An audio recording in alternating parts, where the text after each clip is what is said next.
Hello, Vlad is with you and a new author's story from my channel Amazing Stories of Life. Tanya always loved to cook. She was very good at it. Only there were hitches with cakes. Although Sergey never noticed that his wife did something wrong. But when things went wrong, she herself was dissatisfied, although she tried not to show it. From time to time, their mother-in-law came to some event, and she always turned out to be a cake made with her own hands. Snappa always asked to teach her how to cook, and Ekaterina Petrovna never refused. But every time after a family celebration, workdays began, and Tanya simply had no recipes. Now they were talking about a special day. The fact is that Sergey's anniversary was approaching. So she decided to make the perfect cake for such an occasion. One of those that Ekaterina Petrovna treated them to. Oh, it's good that Seryozha's birthday fell on a day off, thought Tun, leaving the office of the director of the flower shop where she worked as a saleswoman. And it's good that Lyubov Ivanovna understood the situation and let me go early. Now, I hope, I'll have time to do everything. Leaving the shop, she headed to her mother-in-law, having called her first. Ekaterina Petrovna assured her that she would be glad to help her, but, unfortunately, she needed to visit her sister, whose health problems had worsened. Her sister lived on the other side of town, and getting there with a transfer would take at least 40 minutes one way. And she still had to go back, and she'd have to stay with her sister. In short, she's alone now. Her daughter won't be back from practice until tomorrow evening. Well, don't be upset. Your sighs are making me lose track of everything, the mother-in-law smiled. Come, I'll wait for you, I'll give you my notebook. It contains recipes for a variety of dishes, including several cakes. And it also lists various subtleties. You are literate, you will figure it out. The old notebook of the mother-in-law is almost completely filled with recipes, and there were so many in it that, as Tanya estimated, it would take more than 1 month to study them. Fortunately, Ekaterina Petrovna was a neat woman. All the recipes were divided into sections. Moreover, if the space for salads ended before another section, which dealt with cold appetizers, then at the bottom in large letters it was written where to look for the continuation. Not a mother-in-law, but gold, thought Tanya. How much patience do you need to number all this? And write it all so neatly that it's easy to read. Oh, if only I had such handwriting. But sometimes I write today, and tomorrow I can't even make it out myself. My study of the notebook was interrupted by a phone call. It was Sergey. He said that he was delayed at work, and no one knew when he would get home. Can you imagine, this cargo plane? Well, the cargo plane still hasn't arrived, the husband began to explain. The flight was delayed, and it contained a batch of ICG devices for ambulances. They've already called me 7 times from the station, as if I was delaying my speech. They'll wait there too. Well, and the main thing is that they won't impose any fines. At the departure airport, 30 flights were delayed due to terrible weather. The conversation with her husband distracted her from studying the notebook, and she even accidentally closed it, so now she decided not to look where she left off, but just look at the table of contents. Ekaterina Petrovna was indeed a very pedantic woman. On the last page, types of dishes were written in a column with page numbers opposite each.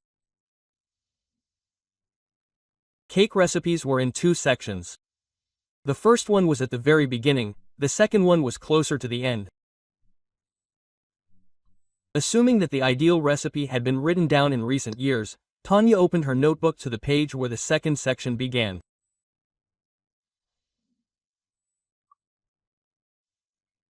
Having read everything carefully, she realized that among them was not the one that Ekaterina Petrovna called ideal and which she had brought to their home several times. After all, she always cooked it for special occasions, Tanya recalled. When we came to her birthday party in the spring, this was what she treated us to. So, she had it written down a long time ago. Having found the necessary page with the beginning of another section, Antonina paid attention to a short entry at the top of the page. It indicated the exact date, and on the next line it was indicated that Baba Nyora dictated. It turns out that my mother-in-law started writing everything down when she was very young. The woman was surprised and delved into reading. Soon she got to the recipe called ideal.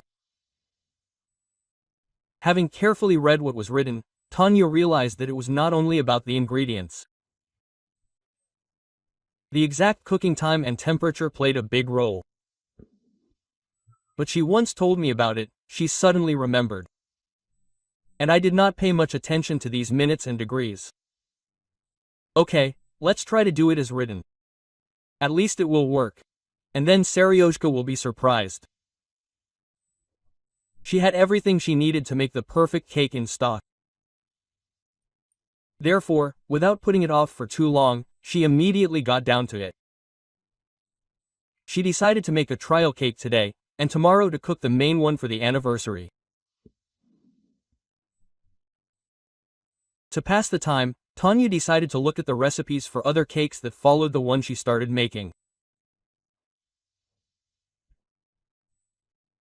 After reading 2 recipes, she suddenly saw an entry that had nothing to do with cooking, but was related to her husband. Lopik Seryoshka got involved with this Galya. For some reason, Ekaterina Petrovna wrote in this notebook. She needed to convince him that this nurse had nothing in her heart, so that he would immediately leave her, while there were no consequences, and would stupidly rush to alimony. Tanya reread the entry several times. I wonder why this entry was here. Maybe Ekaterina Petrovna often used this notebook at that time, and so she left some reminders for herself along the way. It was unpleasant to read about Sergei's connection with some woman. And in the first minutes, she even assessed it as her husband's betrayal, even tried to remember if Nurse Galina was among the women with whom her husband communicated for reasons related to his work, and decided to look at this entry again just in case.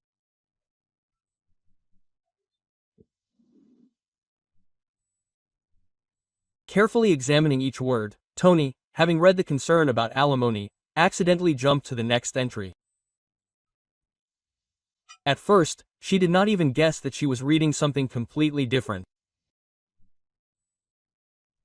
But when she stopped and turned back, she realized that this was no longer about Sergei or some woman, but simply another date indicating a new prescription.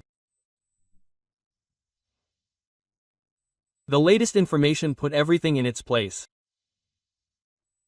Tanya felt relieved. It turned out that this nurse, who needed to be gotten rid of, had been in his life even before they met. So there could be no talk of any betrayal. The next morning, despite the day off, Sergei, having quickly had breakfast, got ready for work. We were supposed to deliver everything to the customers yesterday, he explained briefly. The delivery was already a day late, and now the flight was delayed.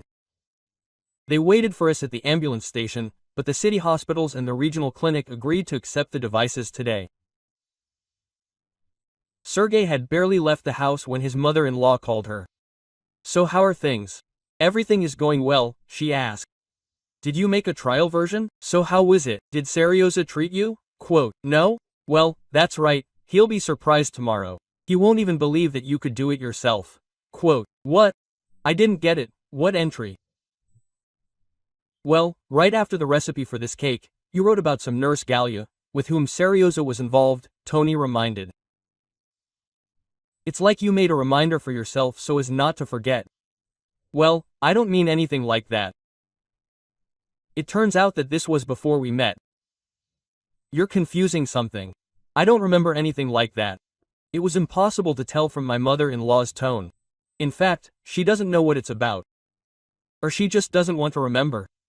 Or maybe it wasn't me who wrote it. My sister's entries are there. Don't pay attention. Who knows who wrote what when? Better a cat than what? Ekaterina Petrovna started asking about the gift for her son.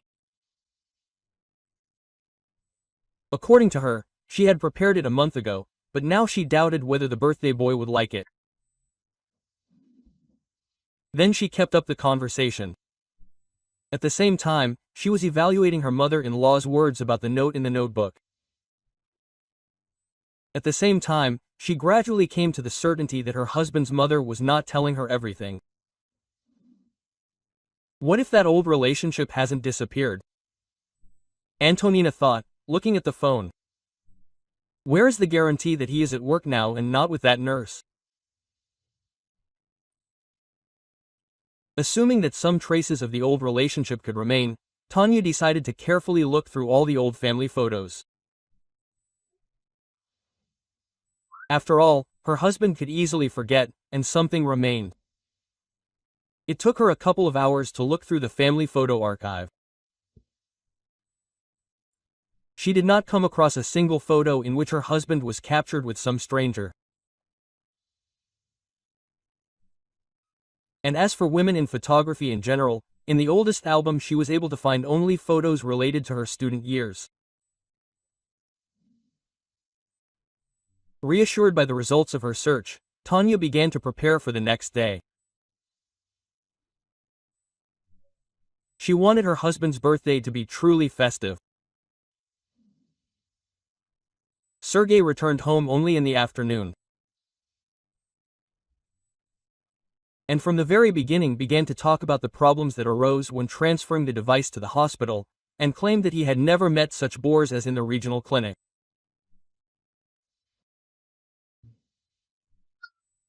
Relatives and friends invited to the anniversary celebration began to arrive half an hour before. True, Tanya's friend Marina arrived when everyone had already begun to sit down at the table. However, no one paid attention to this. Those who knew this woman remembered. She never showed up for an event on time. And so the main decoration of the festive table was the cake baked by Tony. It looked much better than the trial version, and, in the opinion of the guests, it was a real work of art. True, Sergei looked at his wife with distrust, assuming that this could not have happened without the participation of his mother. But Ekaterina Petrovna assured that she had nothing to do with it. Well, I told you, I was at my sister's, she reminded. And so it happened that Marina, who was late, got a seat at the table next to the birthday boy. The two women had been friends for several years now. Tun knew that Marina could always come to the rescue if needed. However, she herself had not been lucky in life. 2 years ago, her friend got divorced, leaving her with a little daughter. She is at her mother's, she answered the question about 6-year-old Lena. Well, you know, I don't have a problem with that. We live next door to her. Quote. The feast was lively.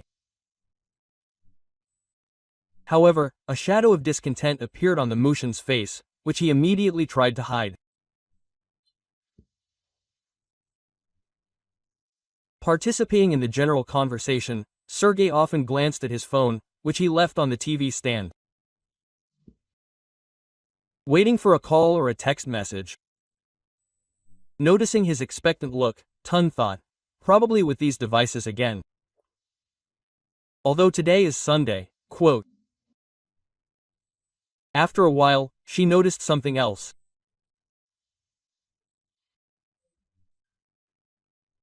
Marina, always polite, tactful, and able to behave in society, was constantly trying to get Sergei to look at her, while diligently making eyes at him and, as if by chance, touching his hand. What if this is not just like that? Tony thought involuntarily. What if they are dating? On Friday, Serioso arrived late. He said that the plane was late. Yesterday morning he left for work and arrived almost in the evening. Or maybe all this is not connected with the hospital. Here, Marinka is greedy, a beautiful woman, and knows how to throw mysterious glances, and she has a gift for gab. Reasoning with herself on this topic, Antonina tried to cast aside her suspicions, but in the end, her husband never gave her any reason to doubt his decency. But her friend behaved somehow incorrectly. Okay, I'll call her later and talk, Tony decided. Well, it's clear that there are difficulties with her personal life. Over the past 2 years, she's tried to start a relationship with at least someone several times. What kind of men are these? How will they find out that she has a daughter right away? The poor thing is worried. Although she should be happy. She has a daughter, but we can't do it. Suddenly, the anniversary celebration was interrupted by the doorbell. Being the hostess, Tanya headed for the exit to find out who decided to disturb them. Anna saw the girl through the peephole. Was the apartment mistaken? Antonina thought and opened the door. Are you here to see us or are you mistaken? She asked, quote. I'm here to see you, the little guest answered in a serious tone. I have everything written down on a piece of paper. Are you, Antonina Mikhailovna? Yes, she confirmed with surprise. I need to talk to your husband, Sergei Vasilyevich. Is everything the same, seriously? Quote, the little girl continued. Please call me, I won't come in, I'll wait here. Okay, Tun agreed with bewilderment. Not understanding anything, she whispered in her husband's ear that he was being called, but did not stay in the room, but went out into the corridor and saw how an unfamiliar girl, smiling affably at her husband, handed him a piece of paper. Then, saying goodbye, he also disappeared behind the door. Did she give you this? Not letting Sergei enter the room, she demanded an answer from Tanya. Quote, and who is this girl anyway? This has nothing to do with you, her husband answered decisively. The colleague probably has something wrong with her phone again. That's why she's sending her daughter with a note. Tanya made several more attempts to read the text. But her husband refused each time, citing some reasons that he could not talk about. The rest of the celebration seemed to be crumpled. Until the very end, Sergei remained himself, answered out of place, and sometimes even confused something. His behavior became something of a nuisance for Marina. Despite all his efforts, he practically did not pay attention to her and didn't even know. For Marina, such an attitude always becomes something of an insult. If it were about someone else, and not about Sergei, she would even be worried about her friend's failure, but in this case she was sincerely happy. In the morning, her husband, as always, went to work an hour earlier than her. And as soon as the door closed behind him, Tun began searching. Yesterday evening, she saw how Sergei stopped at the trash can, although he did not have anything in his hands that could beg for. Assuming that this was how he could get rid of the note, Antonina began to sort through the trash, and almost immediately she came across scraps of paper.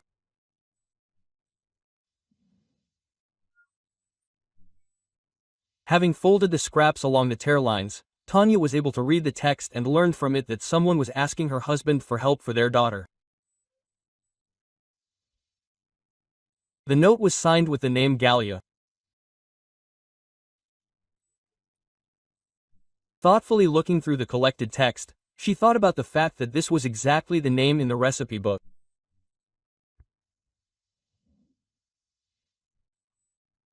Monday turned out to be a real heavy. The working day had barely ended when she headed to her mother-in-law. Ekaterina Petrovna, warned by her daughter-in-law, was already waiting for her at the front door. "What happened?" she asked fearfully. "Tanya, you look terrible." Antonina had decided in advance that she would ask an important question as soon as she entered. In her opinion, such an option would throw her mother-in-law off track, and she would not divert from a specific answer, which meant that she would first answer what was really true. "You know, yesterday some unknown girl brought us a note for her husband, and in it Galina asked him to help her daughter. So please answer me, who is this woman mentioned in your notebook?" Tanya literally demanded. "I need the truth, whatever it may be. And please, don't make anything up anymore. Come in." The mother-in-law threw her dryly. "I understand that you are tormented by doubts. Perhaps we are talking about serious jealousy, but this is an old story and has nothing to do with you. Anyway, sit down and listen," she pointed Tony to the sofa, "otherwise you will really wind yourself up." According to Ekaterina Petrovna, the events began back when Sergei was studying at the medical university. It turned out that he was doing his internship at the clinic where Galya worked as a nurse. I was against their affair from the start. I don't know why, but, as they say, my heart just wasn't in it. The mother-in-law told me with a sad smile. Sometimes this happens. And what's interesting is that I couldn't find any specific downsides to her. And Seryoshka forgot about everything in the world with her. But don't take it too seriously. It was all a long time ago. And as Ekaterina Petrovna put it, her son's affair with the nurse was developing really fast. The woman didn't know whether they were going to the Legislative Assembly. But if they were going to, then, judging by subsequent events, they were in no hurry. However, it turned out that their relationship resulted in the birth of a daughter. I did not ask my son what he and this Galya were going to do next. I would very much like their affair to simply end for any reason. But as far as I understand, Seryoza found out about the nurse getting pregnant too late. He was already working in a regional clinic after his internship. His mother-in-law did not know how events were developing at that time. Her son told her about the birth of the child a few hours after it happened. I do not know whether Seryoza had any suspicions or there was another reason, but he did not recognize his daughter, said Ekaterina Petrovna. He claimed that the child was from some other man. And there was a trial, at which Galina demanded a DNA test. The result did not confirm the relationship, so Seryoza was not awarded alimony. So it turns out that the girl with the note is Galina's daughter? Looking into her mother-in-law's eyes, Tanya clarified. Yes, it was her. Ekaterina Petrovna was silent for a moment, then added. And it turns out that this nurse continued to consider Seryoza to be her daughter's father all these years, despite the test results.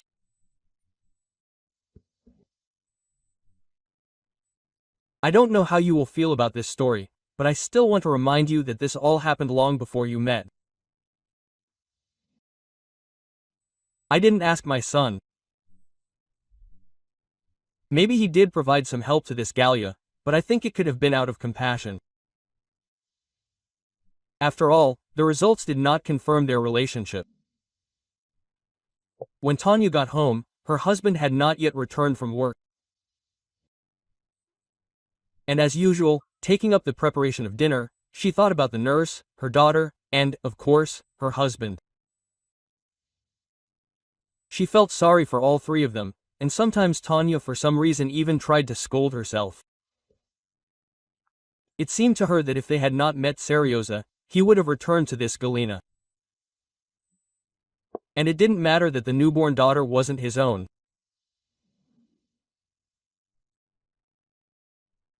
Tanya thought about this story all that evening and the next day.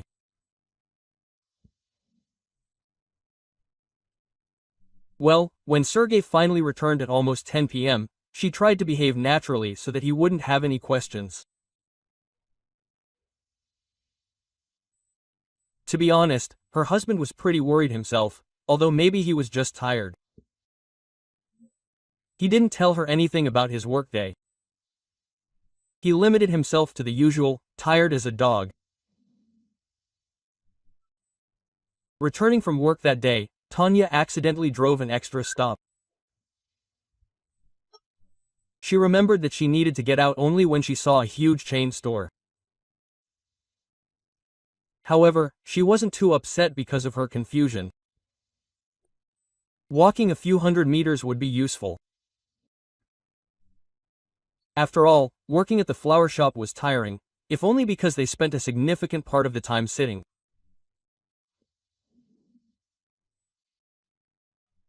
Tanya walked along the wide sidewalk quite quickly, although at that time many people, like her, were returning from work, but for some reason there were few pedestrians. Having walked a couple hundred meters from the bus stop, she overtook a girl of about 11 to 1-year-old. While still behind her, she already realized that there was something familiar about her, but she couldn't figure out what exactly. "Oh, is that you?" Tanya couldn't help but exclaim in surprise, getting ahead of her and casting an attentive glance at her. "Hello, Antonina Mikhailovna," she responded. "I didn't even know that you were following me. My bag is heavy, I'm afraid to stop." "Let me help you," the woman offered. "We're going the same way. By the way, what's your name?" "Sveta." "Well, if you help, thank you," the girl agreed. "We're over there to that house. I'll turn right in front of it. And it's not far from there to our house. My mother and I live alone. Only she's sick now, so I go to the store for groceries." Tanya wanted to ask about her dad, but remembered her mother-in-law's story in time and instead simply asked how the school year ended. "Fine," the girl answered with a hint of pride. "1 B in math, the rest were A's." "Wow, well done," Tanya praised her. "And why didn't you get an A in math?" "Yes, our teacher is a little mean," Sveta explained in a serious tone. "I once asked her why she gave me a B, although Vaska, who sits behind me, doesn't lower his grade for the same little thing. She told me, 'After that, you become more attentive and don't miss such little things.' Well, maybe that's why I started studying better, though only towards the end of the year." Quote. Sveta answered like an adult. "Yes, you have a good teacher. She does everything right." She drew a line under what Tanya had heard. "Okay, let me carry the bag home for you. I'm in no hurry anyway." Quote. And together they walked to the 5-story building built during the Soviet era and stopped at the last entrance. "Thank you very much," Sveta thanked her. "I would probably have walked for a long time. Well, Mom is waiting for me. That's where we live." She pointed to the balcony and the window on the 2nd floor. The conversation with the little girl still wouldn't leave her head. She really wanted to meet Galina, to ask her about what had happened more than 10 years ago. For some reason, she had a lot of questions for this stranger. Antonina was worried about what she might hear in response. But for now, these were all just guesses. Or maybe I should just go to her. I know where she lives, right? Quote, she thought. And if they throw me out, so be it. I'll just leave and that's it. And when I come, what will I say? Quote, yes, everything is as it is. I'll tell you who you are, tell you about the entry in your notebook and ask you to tell me how it all happened. Quote, and if she refuses? I don't understand. Maybe I shouldn't. To bring up the past. But, on the other hand, if there was something bad in her, it's not my fault.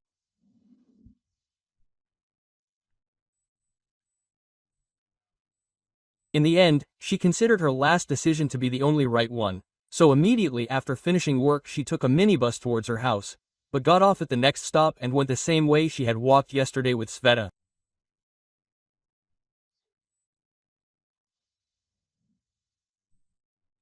Tony knew the numbering of the apartments in such a 5-story building, because she had visited her friend Marina many times.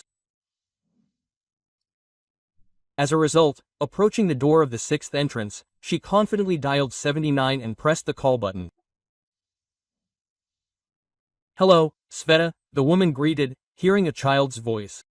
"This is Antonina Mikhailovna. I want to talk to your mother, if she doesn't mind." Quote, "Okay, I'll ask you now." There was no surprise in the girl's voice, but a hint of joy could be heard. Several seconds passed, which seemed endless to her. Waiting for an answer, she tried to leave several times, scolding herself for this unexpected and, quite possibly, unnecessary visit. "Mom said for you to come in," a small voice was finally heard. "I'll open it now." The flights of stairs that had to be climbed to the second-floor landing seemed like real torture. Each step was a test. Several times she wanted to just turn around, leave the entrance and run away from this house. But then Tun found herself in front of the right door. "Come in," Sveta smiled affably. Galina, who was waiting for the uninvited guest, was lying in bed. Having greeted them, she suggested that they settle in an old armchair standing by the opposite wall, then turned to her daughter. "Sveta, don't buy anything extra, just bread and vegetable oil." "Okay, Mom," she responded. "And I didn't forget about the oil yesterday. It's just that the bag was heavy without it." Quote. When did the door close behind the little girl? Her mother, smiling slightly, said, "My daughter doesn't know that I'm terminally ill, she hopes that I'll get better." "But how long do I have left?" Quote. "The doctors say that everything can be different." "Yeah. But if nothing else happens, it's scary. It's scary that when I'm gone, there will be no one to take care of Sveta. I don't have any close relatives left. There are cousins, but they never kept in touch with me before, so I don't know. It's not clear at all whether Sveta will be able to live normally in an orphanage. She's very talented. She studies well at school, she even writes poetry. She probably got it from me," Galina smiled. "I have always been into poetry, but my daughter is better at it. At least a year and a half. She can already write real adult poems." Tanya listened silently, decided not to ask questions or interject for now. Galina seemed ready to tell everything herself. Well, and if she keeps silent about something, then that's how it should be. "I worked as a nurse in the clinic where Sergey was doing his internship." The hostess suddenly changed the subject. "I don't know how it all happened, but I fell madly in love with him. And it happened right away, literally seconds. I saw him, and then it was like an electric shock. And whether he loved me, I don't even know. He said he did. However, that's probably true. Sometimes, as I understood, he was ready to carry me in his arms." The woman fell silent, looked away. Probably, these memories were something like an old pain for her. The pause lasted several minutes. All this time, Tanya simply looked at her, realizing that once this woman was, without any exaggeration, a dazzling beauty. Even now, being sick, she remained unrealistically beautiful. Then the internship ended, and Sergey was immediately called to the region. Finally, Galya continued. He was very talented. Even without normal experience, he made the correct diagnosis based on symptoms alone. 6 months later, I realized that I was pregnant. By this time, I was somehow uneasy. Sergey constantly said that he loved me, but did not ask me to marry him. And he took the news of the pregnancy as some kind of blow. He persuaded me to have an abortion. He claimed that it was too early to think about children. First you need to get back on your feet. And when I said that it was too late to do this now, our relationship began to fall apart. Then Sergey completely declared that the woman pregnant was not his. Silence fell again. For some reason, Tanya looked at Galina with horror. She simply could not imagine how she had once lived through all this. And so, soon after giving birth, I filed a lawsuit against Sergey for alimony. The woman told me in an indifferent voice. After all, I was left alone. True, I had this apartment, inherited from my great-uncle. When I was studying at medical college, I lived with him. He and my grandmother had no children, and then my grandmother passed away. And so, as it turned out, my grandfather wrote a will in my name. True, things were bad with money. It's good that my parents sometimes helped. Then I didn't listen, holding my breath. Then Galya went on to say that the court ordered a compulsory DNA test, and the results of the analysis were negative. At the very beginning, I noticed that Seryoza was communicating with some strange young people. The landlady continued in the same indifferent tone. He said that they were 2 years ahead of him in school and managed to get a job in some cool laboratory.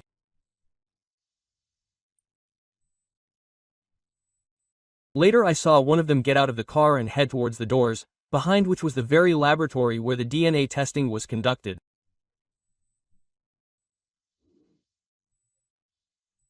You see, I had no other man besides Sergey, so the pregnancy was only from him. And as for the DNA test results, couldn't his good friend have faked them?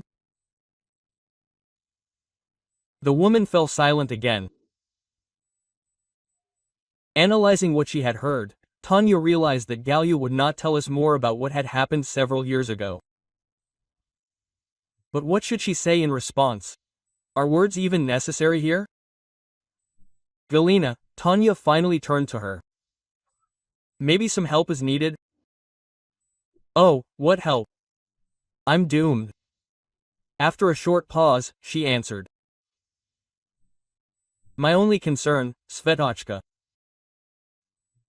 I'll take care of her, Tanya said decisively. I'll arrange guardianship or whatever the rules say. And if Sergey is against it, I'll somehow come to an agreement with him. Well, he should still be attached to his child. Well, he's not made of stone. And we've never met before. Finally, looking into her eyes, Galina answered. And you didn't even know I existed, and I wasn't particularly interested in you. We talk now, and I believe you. I want everything to be fine with you, regardless of whether you manage to help Sveta or not. And you know what? Just please don't be offended by my advice, but take a closer look at your husband. He's one of those men who can't live with just one woman. I was already convinced of this when we were in a relationship, but I drove away thoughts of cheating.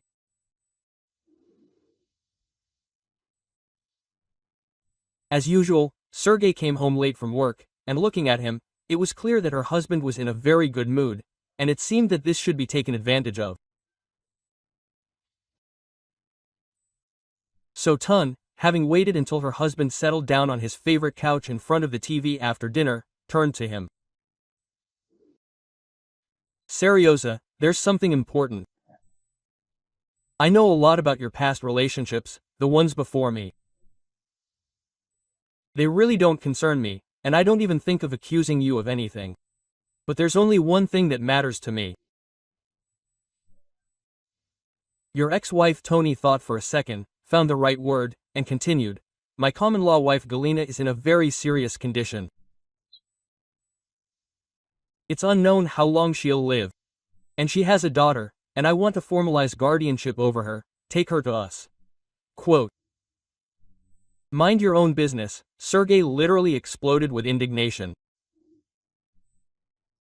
This nurse, a real piece of work, got pregnant by someone, and now she wants to give me her daughter, without even thinking about her. Okay, well, don't worry so much, Ton agreed with him. I just wanted to ask for advice. We discussed the topic of children several times, remember? We said that we could take a child from an orphanage. But if you're against this girl, what then? Having calmed Sergey down and assured him that she would return to this topic more often, Antonina decided to check Galina's words about the possible falsification of the DNA test.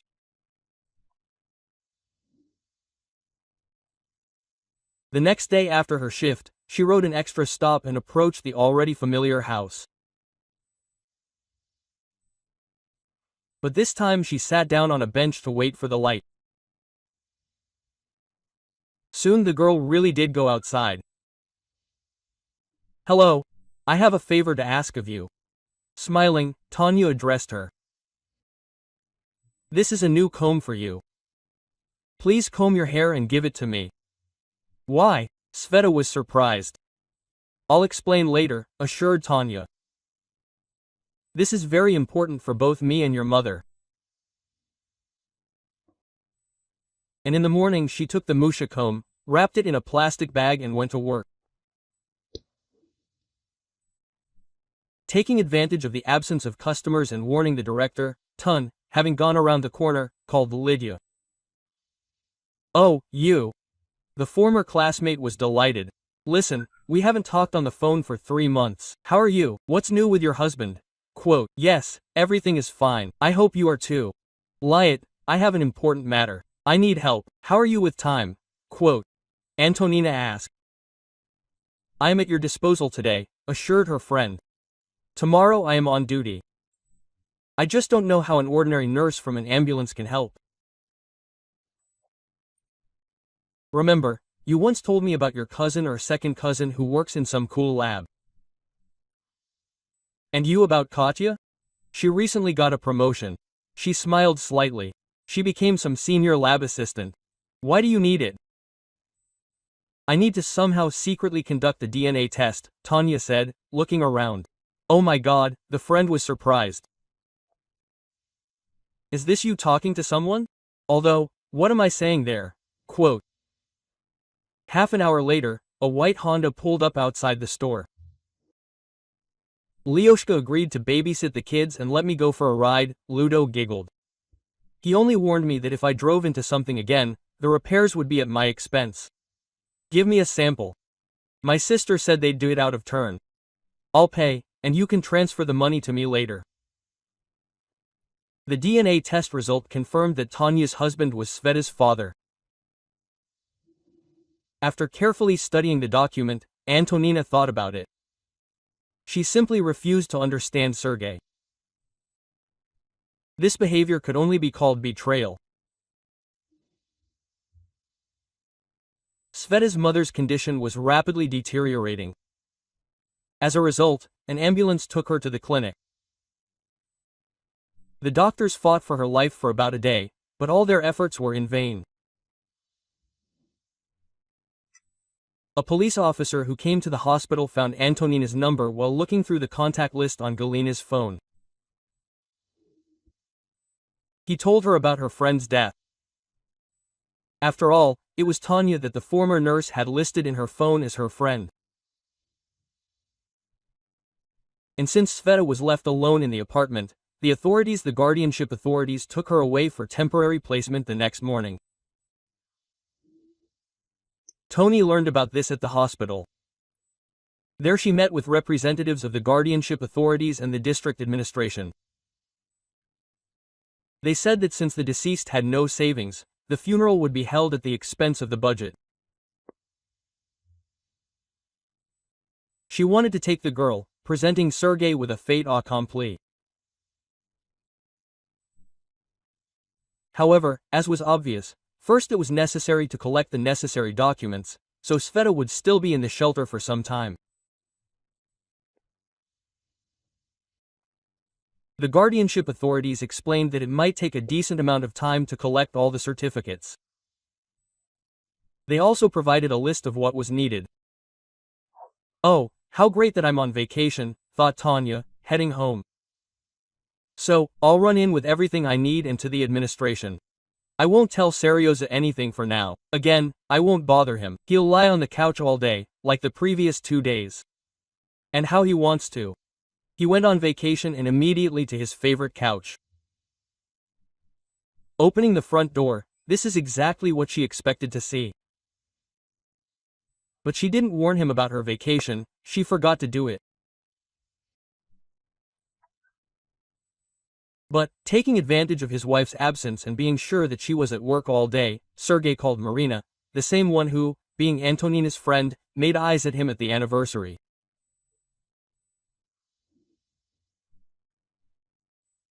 And so, entering the apartment, Tanya heard some strange sounds coming from the room, the door to which was slightly open. He's completely freaked out, thought Antonina. What did he find on the internet? He's looking. Now I'll give him what for. Her assumptions were not confirmed. Sergei was not at all in front of the computer monitor. He was on the unfolded sofa with her best friend.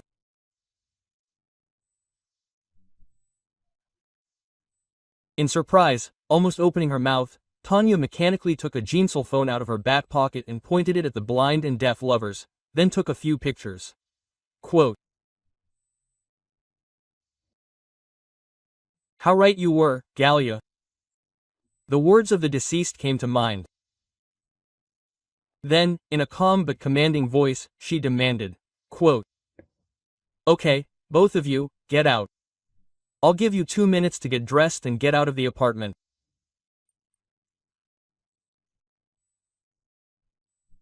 When Sergei Barmacha inaudibly followed Marina out, Tanya took the necessary documents, found the keys to the second lock of the front door, which was never used, locked the apartment and went to court in order to first file for divorce.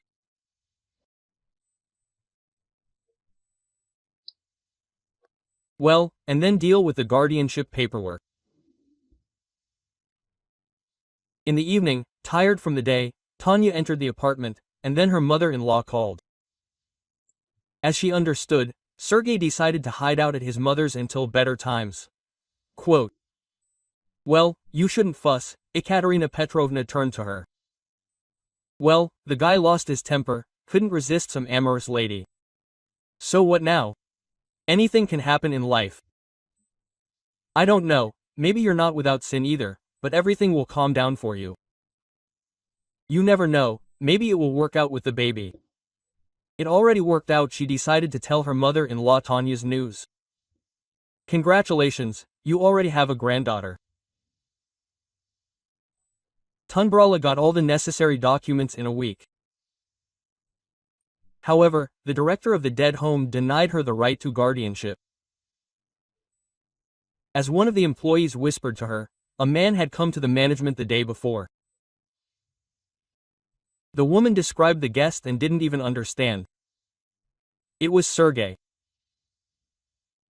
On Lyuda's advice, having received a refusal, she went to see a lawyer.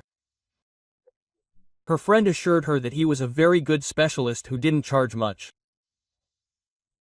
After listening to her, Yuritsa agreed to help. And the next morning, the director of the orphanage called Tanya. Quote, "It looks like you've overdone it," the man began angrily. "You arranged for our ward to escape. You broke the law. We are talking about kidnapping a person. The police are already on their way to get you." "What are you talking about?" Tanya did not understand. Who kidnapped whom?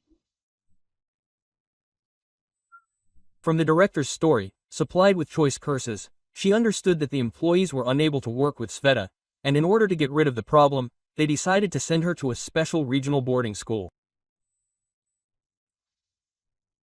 However, when everything was already ready, the girl suddenly disappeared. In the morning they missed her. Having calmed down a little, the director reported, and she was already gone. If they had only assumed that she would escape, they would have locked her up.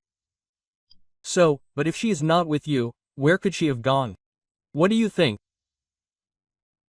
And half an hour later the police actually came to Tanya.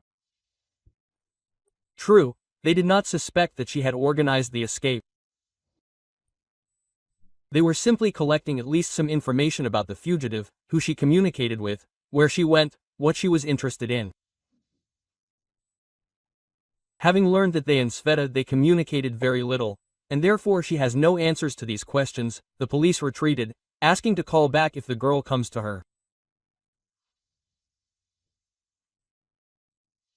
Left alone and thinking a little, she realized where to look for light.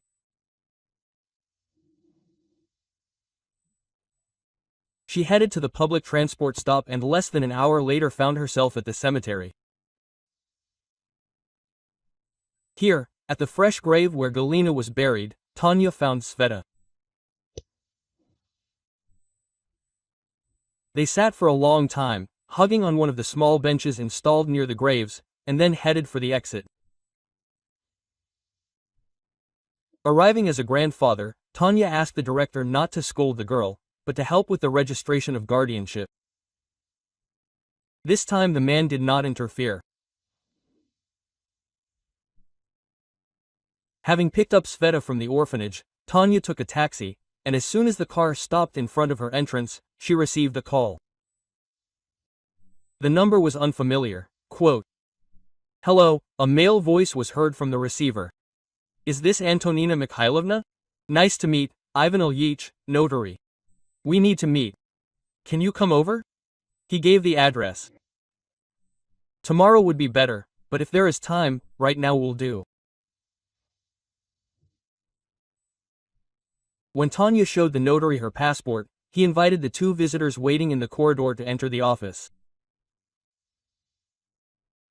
And here, in the presence of witnesses, the notary read out Galina's will. It followed from it that Tanya was now the owner of the two-room apartment. "I will give you the keys later," the notary said. "Just show the will and your passport, fill out the documents, and that will be it." "I don't want to go to your apartment," said Sveta when they both went outside. "Shall we go home?" And the days passed. Tanya gradually moved her things into the apartment that had been given to her. From time to time, Sergei called. He assured her that she would not receive anything in the divorce and division of property, and also demanded that the apartment be opened for him.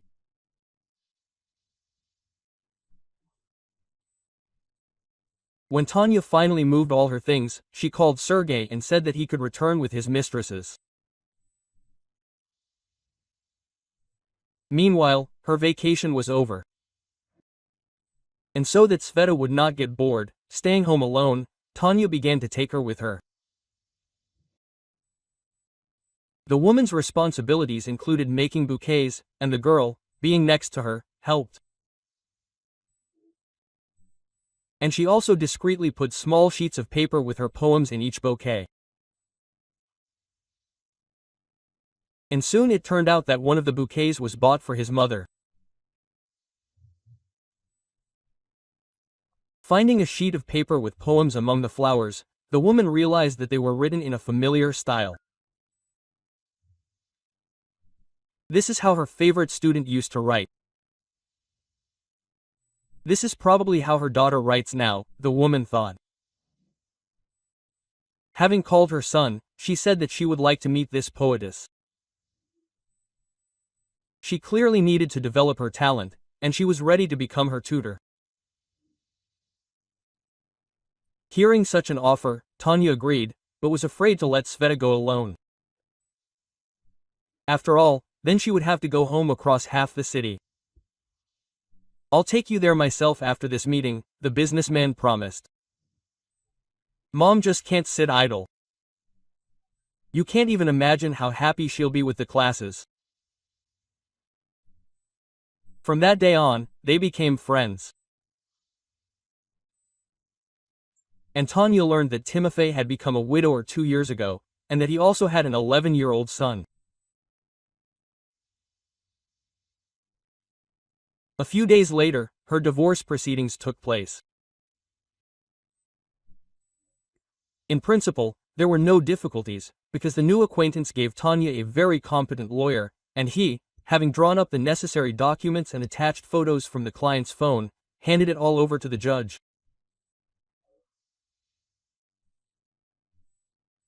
Having seen the photos taken by Tanya, in which it was easy to recognize Sergei with his mistress, the judge immediately granted the divorce claim.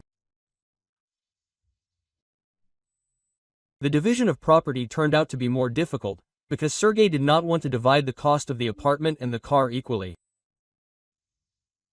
He was going to leave Tanya with nothing. His lawyer tried, but Antonina's lawyer also documented that all the evidence presented was falsified. Sergei's lawyer, who had not expected to meet such a professional, realized that he could now lose his license. And in order to compensate for possible losses, the man decided to have a serious talk with his client, to threaten him with possible investigations into the supply of medical equipment. And so, leaving the courthouse, Tanya saw how her ex-husband's lawyer was foaming at the mouth trying to convince his ex-mother-in-law of something. In the end, the woman, upset by the divorce, got into his car, and a few seconds later she disappeared into the general flow of cars. At the end of the next day, Sergei called Tanya. "Where do you think this lawyer could have taken my mother?" "I arrived, the apartment was locked. I called, no answer. Then this swindler called himself and demanded a ransom for her." "Oh, my God," that's all Tanya could answer. "I wanted to file a police report, but Marina, well, said that she had accurate information that I was not his biological son, that I was taken from an orphanage." "You know what? Deal with your own problems." Tanya couldn't stand it. A few days passed, and suddenly the phone rang. "Tonchka, hello," her ex-mother-in-law greeted her. "The lawyer kidnapped me right after the trial and locked me in his dacha. And yesterday I heard some car stop. I started screaming. And a man came up to the window. His name is Semyon. He lives almost alone in an abandoned village. His car is a UAZ, a real hermit. He earns extra money in dacha plots and cottage villages. I shouted to him, they kidnapped me, and he said, don't worry, we'll take care of everything now." And from Tanya's further story, she learned that the unexpected savior managed to open the door and let Ekaterina Petrovna out. He asked where to give her a ride, but she was afraid to go back to the city, and then the hermit suggested going to his place, waiting it out and simultaneously contacting the police. As a result, the lawyer was arrested. After a short silence, the former mother-in-law added, "Please introduce me to my granddaughter sometime, I beg you."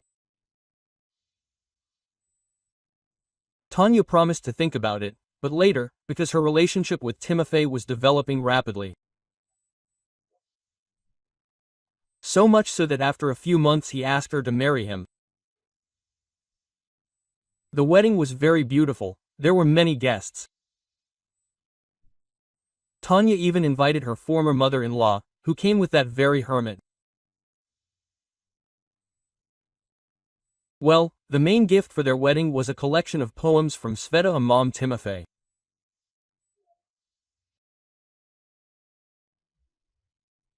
If you like the story, please support me with the thumbs up button. It's just one click for you, but it's very important to me. Thank you.